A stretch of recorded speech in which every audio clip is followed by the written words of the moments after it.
ಅಮಾವಾಸ್ಯೆ ದಿನ ಕಲ್ಲುಪ್ಪಿನಿಂದ ನೀವು ಈ ಒಂದು ಪರಿಹಾರ ತಂತ್ರವನ್ನ ಮಾಡಿದ್ದೇ ಆದರೆ ಖಂಡಿತವಾಗ್ಲೂ ಈ ಪರಿಹಾರದಿಂದ ನಿಮ್ಮ ಮನೆಯಲ್ಲಿ ಇರುವಂತ ನೆಗೆಟಿವ್ ಎನರ್ಜಿ ಆಗಿರ್ಬೋದು, ದಾರಿದ್ರ್ಯತನ ಆಗಿರ್ಬೋದು, ಹಣದ ಸಮಸ್ಯೆ ಆಗಿರ್ಬೋದು, ಮನೆಯಲ್ಲಿ ಸದಸ್ಯರ ಮಧ್ಯೆ ಜಗಳ ಆಗ್ತಾ ಇದ್ರೆ ಈ ರೀತಿಯ ಪ್ರಾಬ್ಲಮ್ಸ್ ಎಲ್ಲವೂ ಕೂಡ ದೂರ ಆಗುತ್ತೆ.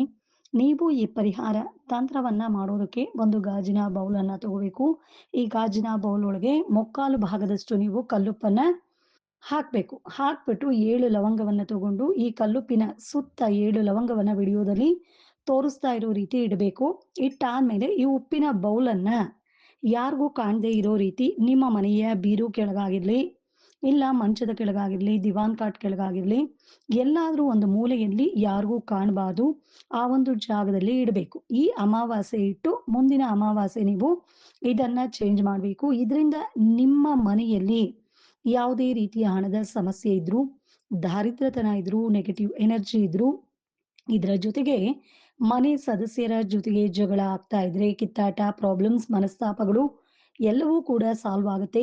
ನೀವು ಪ್ರತಿ ಅಮಾವಾಸ್ಯೆ ಈ ಉಪ್ಪು ಮತ್ತೆ ಲವಂಗ ಯಾವುದಾದ್ರೂ ಹಸಿರು ಗಿಡದ ಬುಡದ ಕೆಳಗೆ ಹಾಕ್ಬೇಕು. ಯಾಕೆ ಅಂದ್ರೆ ಈ ಒಂದು ಕಲ್ಲುಪ್ಪು ಮತ್ತೆ ಲವಂಗದಲ್ಲಿ ತುಂಬಾ ನೆಗೆಟಿವ್ ಎನರ್ಜೀಸ್ ಇರುತ್ತೆ. ಇದನ್ನ ಓಡಾಡೋ ದಾರಿಯಲ್ಲಿ ಯಾರಾದ್ರೂ ಓಡಾಡ್ಬೇಕಾದ್ರೆ ತುಳಿದ್ರೆ, ಇಲ್ಲ ದಾಟಿದ್ರೆ ಅವ್ರಿಗೆ ಪ್ರಾಬ್ಲಮ್ ಆಗುತ್ತೆ. ಅದಕ್ಕೋಸ್ಕರ ನೀವು ಇದನ್ನ ಯಾವುದಾದ್ರೂ ಹಸಿರು ಗಿಡದ ಬುಡಕ್ಕೆ ಹಾಕಿ ಪ್ರತಿ ಅಮಾವಾಸ್ಯೆ ಈ ರೀತಿ ಮಾಡ್ತಾ ಬನ್ನಿ.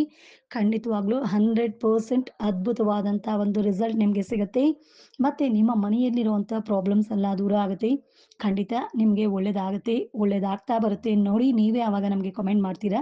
ಮಾಡ್ ನೋಡಿ. ಹಾಗೆ ವಿಡಿಯೋ ಇಷ್ಟ ಆದ್ರೆ ವಿಡಿಯೋಗೆ ಒಂದು ಲೈಕ್ ಮಾಡಿ, ಕಮೆಂಟ್ ಮಾಡಿ, ವಿಡಿಯೋನ ಪ್ರತಿಯೊಬ್ಬರಿಗೂ ಶೇರ್ ಮಾಡಿ. ಎಲ್ಲರಿಗೂ ಒಳ್ಳೇದಾಗ್ಲಿ. ಶುಭ ದಿನ. ಧನ್ಯವಾದ.